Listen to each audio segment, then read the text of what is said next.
عزیز طلباء، بالخصوص دورہ حدیث کے پیارے بچوں، السلام علیکم ورحمۃ اللہ وبرکاتہ۔ یہ آپ کی آخری کلاس کا آخری سبق ہے۔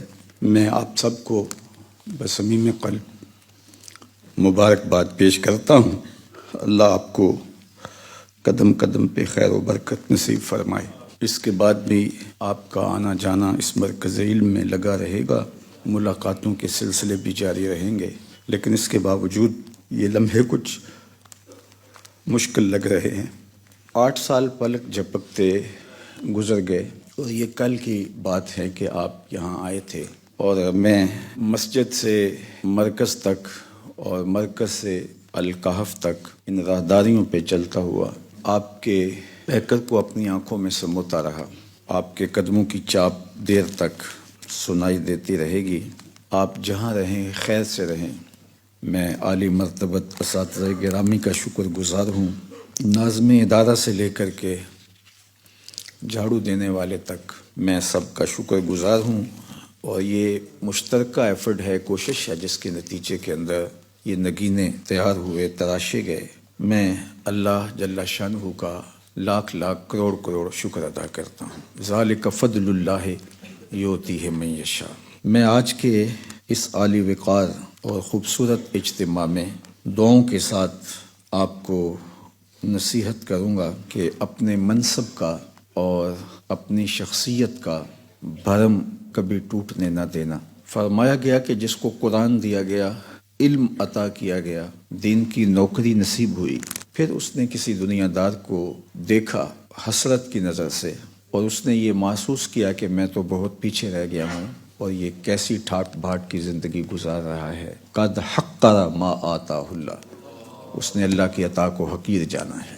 سید ابو البرکات شاہ رحمۃ اللہ تعالی علیہ فرمایا کرتے تھے طالب علم کو فارغ کرتے ہوئے کہ پہلے تم ایک طالب علم تھے، اب ایک عالم دین کی حیثیت سے معاشرے میں اترنے والے ہو، تمہارے اٹھنے بیٹھنے کو لوگ دین سمجھیں گے، تو کوئی ایسا عمل نہ کرنا کہ وہ دین نہ ہو اور لوگ تمہاری وجہ سے اس کو دین سمجھیں اور اس پہ عمل پیرا ہوں۔ اسی لیے حضرت عمر رضی اللہ تعالی عنہ نے فرمایا تھا جو 3 چیزیں دین کو ڈھا دیتی ہیں اس میں ایک زلت العالم ہے، اور کہا گیا زلت العالم زلت العالم، عالم کا پھسلنا ایک عالم کا پھسلنا، ایک جہان کا پھسل جانا ہے۔ اعلی حضرت عظیم البرکت نے کہا اے طبقہ علماء، تم مکروہ تنزیہیہ کا ارتکاب بھی نہ کرنا کہ لوگ مکروہ تحریمیہ کا ارتکاب کرنے لگ جائیں گے، اور اگر تم سے مکروہ تحریمیہ کا ارتکاب ہوا تو لوگ حرام میں پڑ جائیں گے، اور علماء جب حرام میں مبتلا ہو جاتے ہیں تو پھر فرمایا کہ لوگ کفر میں مبتلا ہو جائیں، اس کا اندیشہ غالب ہوتا ہے۔ امام فخر الدین رازی نے کہا تھا کہ تم رزق حلال جمع کرنے لگ جاؤ گے تو لوگ مشکوک جمع کرنے لگ جائیں گے، اور تم اگر مشکوک جمع کرو گے تو لوگ حرام میں مبتلا ہو جائیں گے۔ اللہ تعالیٰ آپ کی حفاظت فرمائے۔ میں آپ سے یہ بھی کہوں گا کہ بدعات اور دین میں نئی نئی اختراعات کا دروازہ مت کھولنا۔ آج تھوڑا علم پڑھنے کے بعد لوگ سمجھتے ہیں کہ ہم حجت بن گئے ہیں، جو ہم کریں گے وہ عین دین ہوگا۔ 4 لوگ آپ کو ماننے لگ جائیں تو مجدد الفسانی نہ بن کے بیٹھ جانا، اور چند مسئلے ازبر ہو جائیں تو ابو حنیفہ نہ بن جانا۔ اپنے آپ کو اللہ اور اس کے رسول کی طرح واجب الاطاعت نہ سمجھنا، بلکہ اللہ کی مخلوق کا اپنے آپ کو حصہ سمجھنا، اور جو کہنا چاہو سب سے پہلے اس پر خود عمل کرو۔ لوگوں کے لیے مشکلات کے دروازے نہ کھولنا۔ مخبر صادق، نبی برحق، ہادی اعظم حضور ختم المرتبت صلی اللہ علیہ وآلہ وسلم نے فرمایا من کان سہلا ہینا لینا حرمہ اللہ علی النار، جو شخص سہل ہو، ہینن باوقار ہو، سلیقہ مند ہو، ڈیسنٹ جس کو کہا جاتا ہے، اپنی وضاقتہ سے لے کے اپنی گفتگو تک آپ کی گفتگو میں بھی حشو و زوائد نہ ہوں، اور آپ کے لباس کے اندر بھی حشو و زوائد نہ ہوں۔ لوگوں میں الگ دکھنے کے لیے کچھ لوگ کارٹون بن جاتے ہیں، تو خام خواہ الگ دکھائی دینے کے لیے اپنے آپ کو بے وقار نہ کرنا۔ اللہ کے محبوب نے فرمایا من کانا سہلاً حیناً، باوقار ہو، دکھنے میں خوبصورت لگے، بولے تو اس میں وقار دکھائی دے۔ اور تیسری بات فرمائی لینا، نرم ہو۔ حرمہ اللہ علی النار، اللہ آگ پر حرام کر دیتا ہے، خبردار اس کا بدن بھی چھوا۔ تو اپنے آپ کو آسان بنانا ہے۔ بلکہ ایک حدیث کے اندر چوتھی بات یہ بیان فرمائی گئی، جو لوگوں کے قریب ہو، لوگوں کے جنازوں میں بھی جانا، شادیوں میں بھی شرکت کرنا، آنے والوں کو وقت بھی دینا، لوگوں کے راستے میں بیریئر کھڑے نہ کرنا، لوگوں کے دکھڑے سننا۔ مصروفیات بے تحاشا ہو جائیں پھر بھی ایسا نظم آپ تیار کرنا کہ جس کے لیے لوگوں کو آسانیاں ہوں، لوگوں کو مشکل نہ ہو۔ الگ مخلوق اپنے آپ کو نہ سمجھا جائے، اپنے آپ کو عام لوگوں کی طرح عام ہی سمجھا جائے، اور لوگوں کے قریب رہ کے ان کے معاملات کو سمجھا جائے اور ان کے دکھ درد میں شریک ہوا جائے۔ گملے میں لگے ہوئے پودے کی طرح نہ ہونا، کھلی زمین میں اگے ہوئے درخت بننا۔ اس جملے سے بہت کچھ سمجھ لینا۔ اور آپ کو میں یہ بھی کہوں گا، راتوں رات قائد ملت اور امام وقت بننے کی بجائے انتھک محنت کو شعار بنانا۔ اور یہ بھی آپ سے عرض کروں گا کہ لوگوں سے الجھنے کے لیے کوئی راستہ تلاش نہ کرنا، الجھنوں سے نکلنے کی راہیں تلاش کرنا۔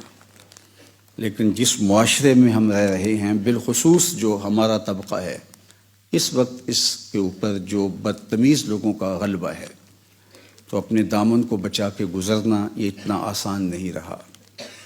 لیکن آپ کے سامنے ادارۃ المصطفیٰ کی مثال موجود ہے۔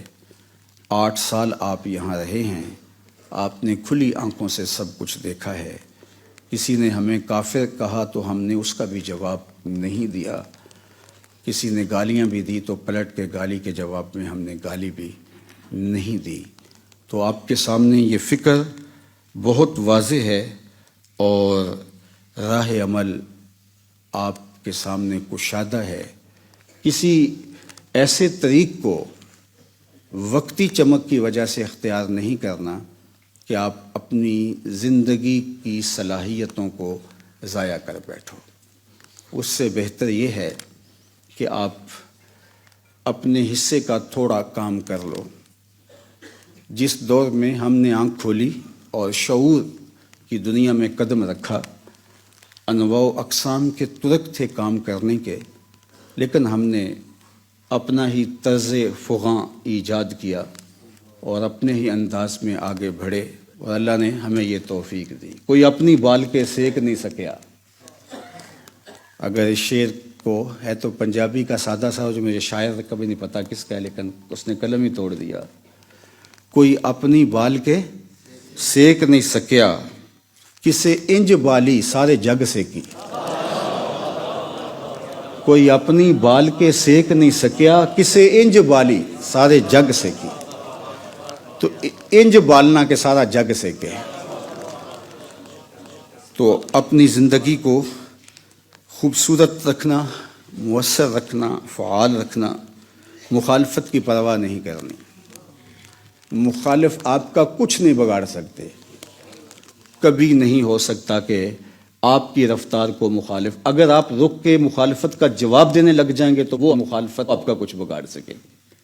لیکن اگر آپ ان کو نظر انداز کر کے آگے بڑھتے چلے جائیں گے تو مخالفت آپ کا کچھ نہیں بگاڑ سکے گی۔ لوگوں کے مارنے سے تو مرتا نہیں ہے عشق، دنیا کے سامنے میں زندہ مثال ہوں۔ دنیا کے سامنے میں زندہ مثال ہوں۔ تو کوشش اپنی جاری رکھنا، محنت کو آگے بڑھاتے رہنا، انشاءاللہ راستے نصیب ہوتے رہیں گے۔ ہمارے طبقہ علماء کے اندر 3 برائیاں اس قدر سرایت کر چکی ہیں کہ انہوں نے ہمارے وجود کو پارا پارا کر دیا ہے۔ لالچ، تکبر اور حسد، اور جس کے سینے میں رائی کے دانے کے برابر بھی تکبر ہوا وہ جنت کی بو بھی نہیں سونگے گا۔